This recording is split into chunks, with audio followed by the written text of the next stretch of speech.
fidèles téléspectateurs de cette émission Club Plus, une émission d'actualité, une émission qui vous donne plutôt l'opportunité de connaître plusieurs actualités ici en République du Congo, mais aussi à l'extérieur du pays. Comme vous le savez très bien, la RDC est toujours sous menace dans la partie est du pays, avec plusieurs localités menacées par les groupes armés AM23, soutenus désormais par l'armée rwandaise. Alors, mini-sommet Luanda, c'est la grande thématique de cette émission aujourd'hui. Avec mon invité, mini-sommet Luanda, il y a eu des dialogues, négociations sur négociations pour chasser, pour demander cesser les faits avec les groupes rebelles, notamment le M23 qui est soutenu par les Rwandais, mais aussi le groupe armé, le groupe rebelle M23 qui est cité même des terroristes selon les Congolais, selon les gouvernements congolais, et refuse de quitter plusieurs localités dans la province du Nord Kivu et résistent toujours pour attaquer, pour arriver dans la ville de Goma, mais aussi dans ces mini-sommets, tous ces pays ont pris acte que si les rebelles M23 arrivent dans la ville de Goma, il y aura des repousses et des combats forts pour chasser les terroristes M23. Alors, c'est la grande thématique d'aujourd'hui avec mon invité, mais aussi avec une réunion sécuritaire qui s'est passée cette semaine dans la primature avec le Premier ministre congolais Jean-Michel Sama-Lukonde. Plusieurs questions menues de cette réunion sécuritaire, mais aussi avec les conflits ethniques ou ces conflits Teke-Yaka qui se passent au niveau de Bandundu, Kwamoutou, tout consort. Il y a eu des boire à manger dans ces dossiers, mais aussi dans la partie est du pays. Alors, avec mon invité d'aujourd'hui, il s'agit bien de Maître Tony Kelende, il est cadre de Nouvel Élan, à qui je dis bienvenue dans cette émission. Merci, cher journaliste. C'est toujours pour moi un plaisir de pouvoir prendre part à cette tribune d'expression démocratique que vous nous offrez, nous, politiques, pour réfléchir sur les questions importantes qui touchent la marche de la République.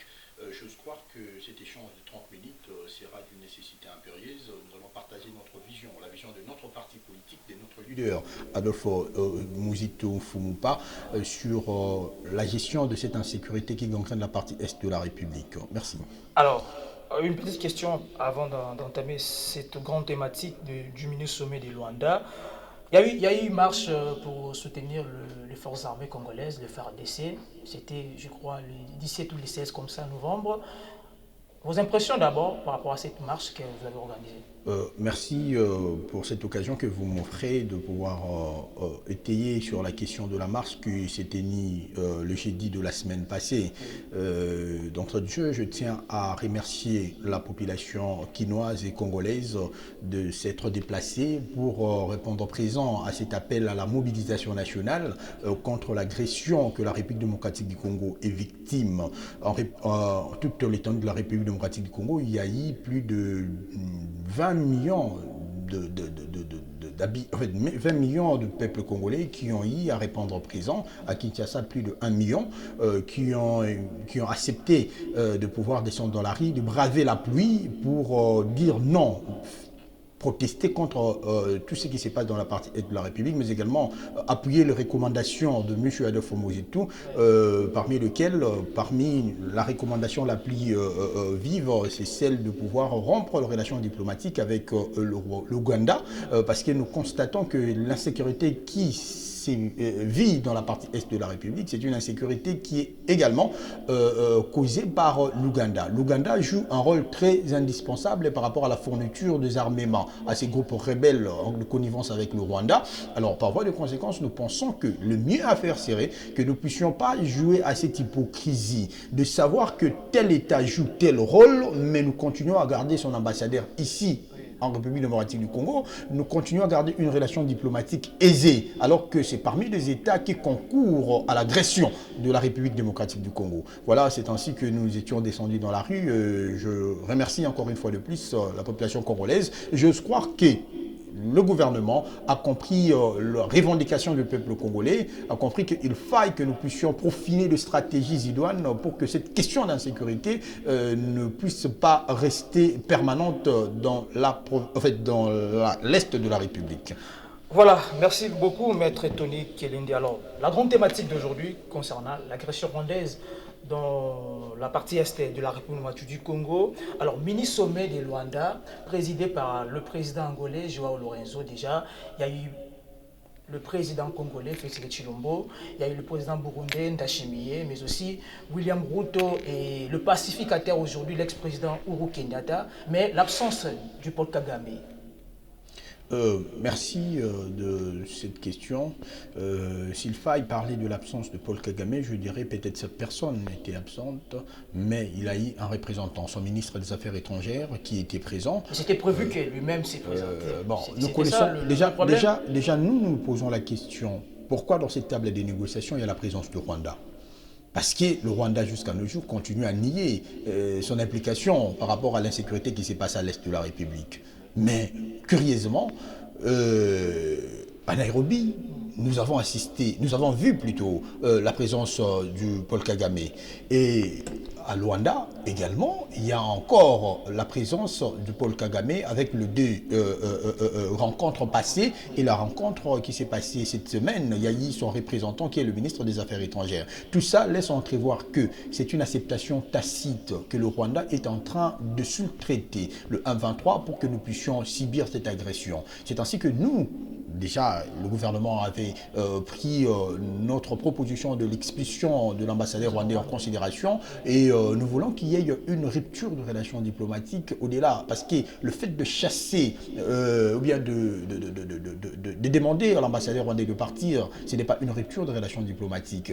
Mais nous devons prendre une décision courageuse de pouvoir faire la guerre contre le Rwanda parce que nous connaissons que les supplétifs du Rwanda, ils sont de mèche avec les différents groupes rebelles pour que la République démocratique du Congo ne vive pas sa quiétude convenablement. C'est ainsi que nous pensons que le vrai débat ne devait pas être autour de la présence de X ou Y ou de la facilité que le président que vous venez de citer ici sont en train de faire, parce que la République démocratique du Congo, c'est un État qui est souverain. Qui dit souverain, dit nous avons la capacité d'imposer notre régalien, de faire respecter l'intégrité territoriale de notre pays. Et par voie des conséquences, il faille que nous puissions avoir une armée qui est bien équipée, une armée qui est bien formée, pour que nous puissions tenir tête. Massive des jeunes au niveau effectivement, nous sommes en train de soutenir cette adhésion massive de jeunes parce que c'est la République qui est en danger. Et lorsque la République est en danger, il n'y a pas de coloration politique. Il n'y a pas d'appartenance à un groupe de résistance ou d'opposition parce qu'aujourd'hui, prenons l'hypothèse, si la partie est de la République est occupée, est balkanisée par le multinational, par le biais de Rwanda, Ouganda et le M23, c'est lui qui sera président de la République après Félix Tshisekedi Tshilombo. Soyons sûrs qu'il ne va pas trouver l'intégrité territoriale, il ne sera pas imposé sa gouvernance sur toute l'étendue de la République. Et c'est ainsi que ça nous demande, nous en tant que patriotes, de pouvoir mettre nos divergences politiques de côté pour que nous puissions défendre la mère patrie, pour que nous puissions recouvrir l'intégrité territoriale de notre pays. Alors, avec cette démarche de cesser les faits, cesser les hostilités dans la partie est de la République, avec ce mini-sommet, mais le M23 refuse toujours de quitter dans plusieurs localités dans la province de Kivu. Vous ne voyez pas que c'est quelque chose, on peut dire aujourd'hui, il faut toujours négocier avec le groupe rebelle M23? En fait, nous avons assisté plus de déjà 4 ans, si je peux dire, 4 ans que Félix Tshisekedi Tshilombo, de même l'entame de la prise de ses fonctions, il a commencé avec des voyages, à sillonner le monde pour que nous puissions chercher des pistes de solutions. Voilà, chercher des pistes de solutions effectivement pour que nous puissions résorber cette question d'insécurité dans la part est de la République. Mais malheureusement, 4 ans passés, il n'y a pas de réponse. Nous assistons de dialogue en dialogue, de discussion en discussion, pour parler, sans pourtant qu'il y ait une réponse idoine. C'est ainsi que nous nous posons la question. Nous optons sur la voie diplomatique et nous trouvons qu'il n'y a pas des effets escomptés, nous devons nous remettre en cause par rapport à la capacité de notre négociation, par rapport au leadership qui est incarné par ceux qui partent négocier. C'est ainsi que nous, en tant que peuple, nous pensons que les négociations ont déjà démontré leur faiblesse et par voie de conséquence, nous devons préparer la guerre. Préparer la guerre, c'est-à-dire, en effet, nous devons préparer la guerre, essayer de faire la guerre au Rwanda, parce que mais même quand il y a l'armée régionale dans la province du Nord, qui la question de cette armée régionale de la communauté des États africains de l'Ouest essaye de pouvoir restreindre notre souveraineté. j'aimerais pas dire comme le secrétaire général des Nations Unies qui avait dit que la mission onusienne qui est en République démocratique du Congo n'est pas là pour combattre l'ennemi, mais il est là pour stabiliser la paix. Et appuyer l'armée congolaise. Appuyer l'armée congolaise, mais ils insistent sur la stabilisation de la paix. Déjà, laisse entrevoir que la communauté internationale et les différents pays qui viennent nous prêter main forte pour que nous puissions résorber cette question d'insécurité sont de mèche avec le M23. Pourquoi je le dis simplement? Parce que vous trouvez que plus de 4 ans, Tshisekedi n'a pas vu qui?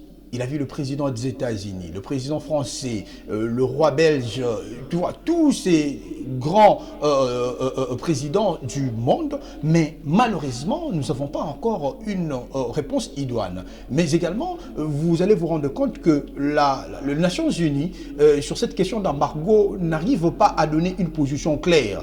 La RDC venait de s'approvisionner en armes venant de la Russie, mais il y a eu interdiction que ces armes puissent descendre ici en République démocratique du Congo. Tout ça simplement parce que la communauté internationale tire des dividendes par rapport à l'insécurité qui sévit à la partie est de la République. C'est ainsi que nous, en tant que peuple qui se dit souverain, qui se dit indépendant, nous ne devons pas être là avec seulement la main tendue pour attendre que la solution vienne de l'étranger, mais nous devons revenir au bon sentiment pour que nous puissions bien armer notre, en fait, bien outiller notre armée, en fait, que cette insécurité cesse dans la partie est de la République. Et vous poserez la question par rapport aux armes. Effectivement, nous avons une armée qui a été positionnée 5e de l'Afrique sous la période de Joseph Kabila.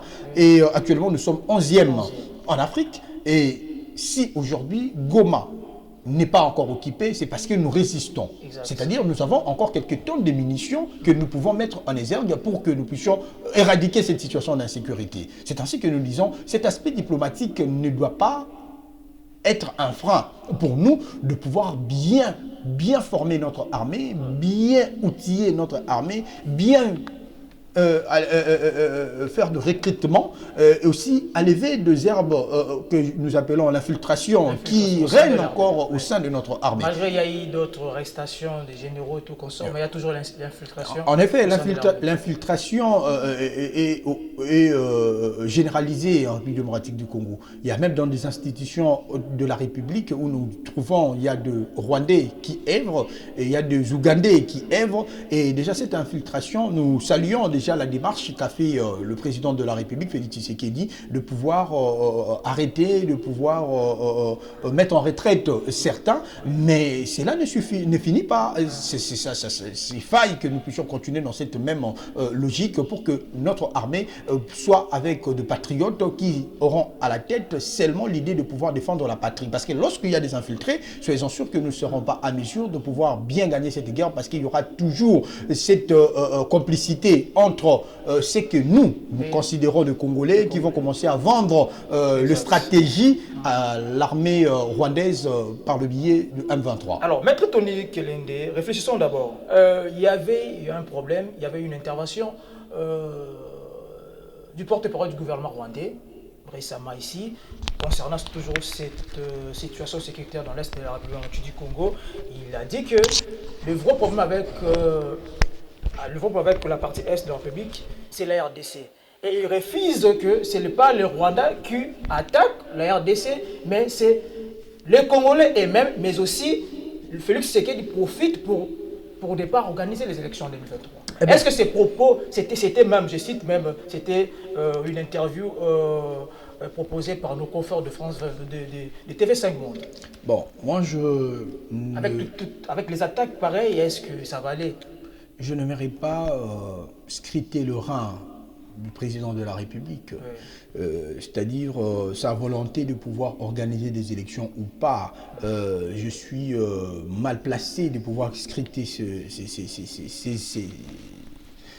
ces idées, mais cependant nous regardons par le fait que le régime en place incarné par le président Félix Tshisekedi Tshilombo, démontre le signe d'avant-coureur de ne pas organiser les élections dans le délai constitutionnel. À cause de la situation sécuritaire dans l'Est de la République? En effet, à cause de la situation sécuritaire à l'Est de la République, mais également, il faille aussi essayer en tant que patriote, de faire cette analyse entre l'organisation des élections et la sécurisation du peuple congolais, de son intégrité territoriale. Qu'est-ce qui prévaut? Moi, je pense que le vrai débat devait être... Parce que nous avons assisté aux élections de 2018. Il y avait la partie Est de la République qui n'était pas... en fait, j'ai oublié... il y a un coin de la République dans l'Est là qui n'avait pas pris part aux élections. Mais cette situation continue encore. C'est-à-dire, nous partirons des élections en élections sans pour autant que l'intégrité territoriale soit protégée. Cela n'est pas synonyme qu'il n'y ait pas élection. Mais nous voulons que le président de la République essaye de faire la part de choses, de ne pas s'étendre sur divers secteurs, d'être concentré sur la sécurisation de notre intégrité territoriale, mais aussi tout en préparant, parce que la machine, elle est déjà là. Nous savons bien que déjà samedi, demain, il y aura la publication du calendrier électoral que nous saluons. Nous voulons voir ce calendrier électoral, scruter ce calendrier électoral, regarder la répartition des différentes étapes pour savoir est-ce que c'est un calendrier électoral réaliste ou bien nous sommes encore dans les illusions. Il y avait des doutes concernant même les élections en 2023, mais aujourd'hui, il y a quand même l'espoir avec la publication. En effet, il n'y a pas espoir totalement parce que s'il faut regarder les kits, oui, pas totalement, il n'y a pas assez de kits électoraux. Jusque-là, nous assistons présentement, il y a même formation de quelques agents et autres. En regardant, les élections normalement doivent se passer en décembre 2023. Et nous sommes au mois de novembre. Fin novembre. Oui. Il n'y a pas encore... Dans un mois, l'année électorale. Dans une année, presque. Oui, presque. Dans une année, nous devons avoir des élections, effectivement. Mais nous n'avons pas encore la loi, nous n'avons pas encore le calendrier électoral, malgré ça sera publié demain. Oui. Et nous ne savons pas quelles sont les étapes pour que les électeurs puissent avoir leur carte d'électeur. Parce qu'actuellement, il y aura carte d'électeur et carte d'identité qui sera couplée. Ah bon? En effet. Déjà, nous ne savons pas. Vous sentez ça va prendre du temps. Vous sentez déjà qu'il y a beaucoup de points qui essayent de ralentir même le processus électoral soit organisé, en fait, les élections soient organisées dans les délais. C'est ainsi que nous sommes en train de dire, c'est bien d'aller sous l'angle électoral, mais c'est encore mieux de pouvoir sécuriser toute l'étendue de la République. Et s'il faille que le Congolais se mette autour d'une table pour discuter, pour voir comment est-ce que nous pouvons compartimenter les différents secteurs, soyons sûrs que le ciel ne tombera pas. Parce que nous avons connu des élections en République démocratique du Congo et ces élections n'ont pas abouti au développement, n'ont pas abouti à la sécurisation de personnes et de leurs biens sur toute l'étendue de la République. Nous avons parlé de la question de la sécurité à l'Est, mais vous connaissez aussi que le Grand Bandundu est menacé. Oui. C'est la grande question au menu d'une réunion sécuritaire au niveau de la primature avec le ministre congolais Jean-Michel Sama. Vous sentez que cette insécurité devenue généralisée. Alors, nous devons rester dans cette dynamique. Au niveau Grand Bandundu. En effet, il n'y a pas de solution. Nous étions au Grand Bandundu, nous sommes partis au chevet de ceux qui s'étaient déplacés. Nous avens assisté en vivre comme en non-vivre. Propagande ou comment? En fait, Adolphe Mobutu, c'est un leader naturel du Grand Bandundu. Et lorsque son peuple est en train de souffrir, il ne ménage aucun effort pour essayer de venir en aide à ces peuples. Et il n'est pas seulement un leader du coin du Grand Bandundu. Vous voyez comment est-ce que nous sommes en train de nous mobiliser sur toute l'étendue de la République pour que l'insécurité qui gangrène la partie Est de la République soit éradiquée. Donc de la même manière, même au Kasaï, s'il y a de problèmes qui touchent à la sécurisation de personnes et de leurs biens, ce sera de la même manière que nous allons nous activer pour que l'étendue territoriale de notre pays soit respectée. C'est ainsi que nous, en tant que parti politique, nous ne cessons de pouvoir émettre des propositions gouvernance, au gouvernement, pour qu'ils sachent comment est-ce qu'ils peuvent profiner des idées pour que la République démocratique du Congo soit, ne soit pas menacée, ne soit pas victime de l'agression de qui que ce soit. Parce que ce qui nous, comment je peux dire, ce qui est le plus important, c'est d'abord la sécurisation de personnes et de leurs biens. Et après, nous allons voir comment est-ce que nous pouvons organiser des élections. Alors parlons d'abord de la CENI, parce que bientôt là, la publication de cette élection, il y aura un calendrier électoral bientôt. Alors, dans votre parti déjà, est-ce que vous êtes prêt pour aller aux élections, malgré cette publication qui va être publiée bientôt? Le parti Nouvel Élan est totalement prêt. Je n'aimerais pas être imbu de moi-même pour vous dire que le parti Nouvel Élan est parmi les rares partis politiques qui est implanté sur toute l'étendue de la République. Et les activités de terrain que nous sommes en train de faire laissent à démontrer que nous avons une population qui croit à l'offre politique du Nouvel Élan. Parce qu'à chaque fois que nous lançons un meeting, nous lançons une mobilisation de terrain, le peuple répond positivement. Cela démontre que notre parti est préparé pour aller aux élections. Mais cependant, pour aller aux élections, il y a des préalables. Et parmi ces préalables, nous avons parlé de la Cour constitutionnelle parce que nous considérons que les animateurs de la Cour constitutionnelle, ce sont des animateurs qui ne remplissent pas le consensus. Au-delà de ça, nous avons la loi électorale. Une loi électorale qui malheureusement a été votée à la va-vite sans pour autant intérioriser les revendications de toute la classe politique. Au-delà de ça, nous avons la CENI. Une CENI, tous nous avons assisté. Comment est-ce que M. Kadima a été voté ou nommé à la tête de cette institution d'appui à la démocratie? Déjà, ce sont des velléités qui empêchent que nous puissions avoir des élections qui vont remplir l'assentiment du peuple congolais et de toute la classe politique. Et par avoir des conséquences avec Martin Fayulu, Lamouka, parce qu'il y a un sérieux problème entre ces deux partis et Nouvel Élan. Bon, en fait, moi je pense qu'il n'y a pas un problème. Il y a juste, je peux dire, une différence de vue, de vision. Actuellement, Lamouka, c'est une plateforme. Qui préside Lamouka aujourd'hui? Le président Martin Fayulu, bien évidemment. C'est lui qui est le coordonnateur en exercice. Je disais, la plateforme Lamouka, c'est une plateforme de résistance.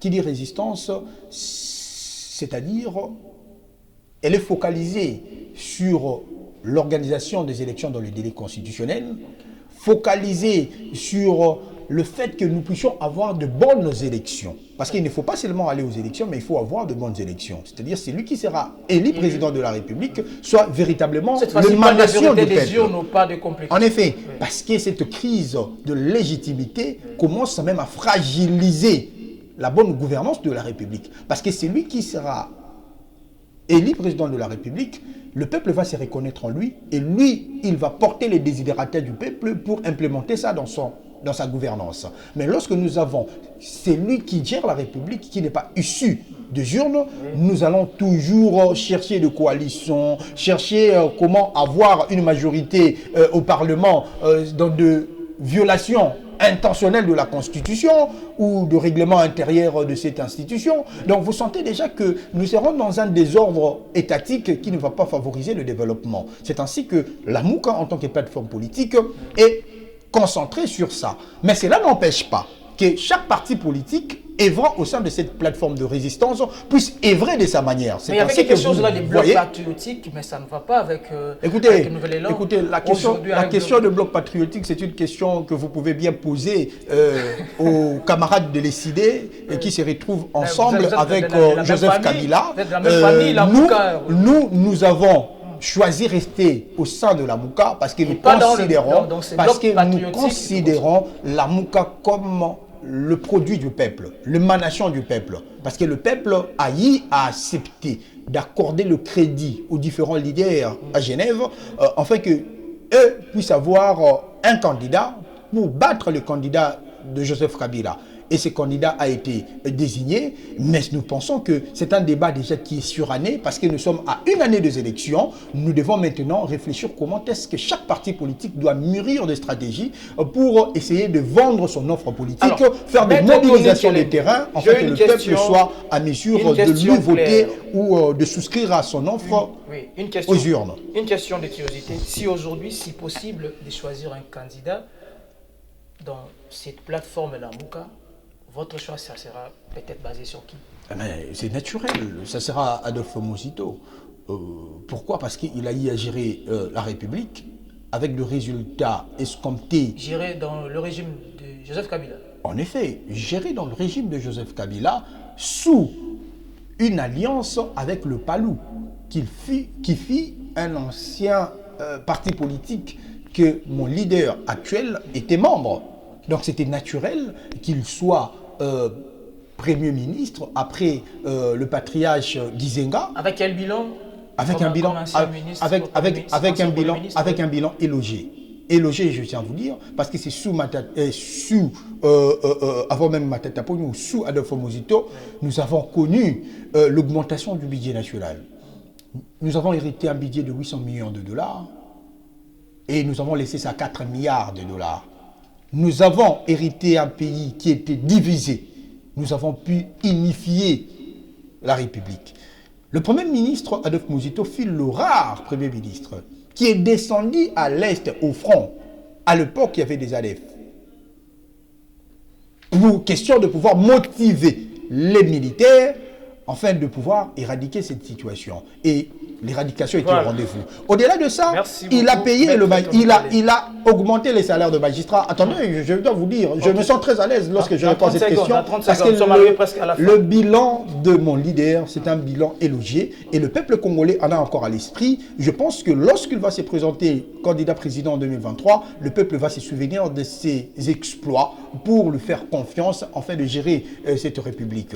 Merci beaucoup, maître Tony Kelende. Vous êtes cadre d'un parti politique bien assis en République du Congo, Nouvel Élan. Alors, nous sommes arrivés pratiquement à la fin de cette émission. Une petite question pour clore cette émission. Vous allez regarder votre caméra. Si aujourd'hui, ces mini-sommets du Luanda restent toujours peut-être pour négocier, il n'y a pas assez l'effet que le plus de solutions étant que Congolais et non que parce que vous êtes dans un parti politique. Je n'ai pas retenu la pertinence de la question. La question est posée de la manière suivante. Aujourd'hui, si ça ne marche pas, cette démarche des mini-sommets de Luanda, alors quelle sera votre piste de solution avec le rebelle M23? Je viens de le dire, je me redis encore. La guerre. Faire la guerre. Un État ne négocie pas. Un État ne négocie pas le respect de son intégrité territoriale. Ce qui se passe à la partie est de la République est devenu inimaginable. Pourquoi je le dis? Simplement parce que nous avons fait un tour dans cette partie de la République. Si vous regardez le nombre de déplacés, le nombre des enfants qui meurent parce qu'ils n'ont pas l'accès aux soins médicaux, ils n'ont pas l'argent. Les parents n'ont pas l'argent de procurer le bien de première nécessité à donner à leurs enfants. Cela fragilise même la conscience nationale. C'est ainsi que nous avons compris que cette situation n'est pas tolérable par voie de conséquence. Voilà. Il faudrait que nous puissions aller à une décision offensive. Cette décision offensive n'est rien d'autre que la guerre. Voilà, merci beaucoup, maître Tony Kelenge. Réel plaisir d'accepter notre invitation sur Télé+. C'est pour moi toujours un plaisir de répondre présent, parce que Télé+, c'est parmi cette chaîne qui valorise d'abord la jeunesse, merci. Et puis qui essaye de nous consulter régulièrement en question de mettre notre idée par rapport à la marche de la République. C'est vraiment un plaisir incommensurable. Merci beaucoup, merci à la grande équipe technique, Christian, mais aussi à Landry Lumeka. Quant à moi, je vous dis au revoir. On se retrouve très prochainement pour un nouveau numéro de Club Plus.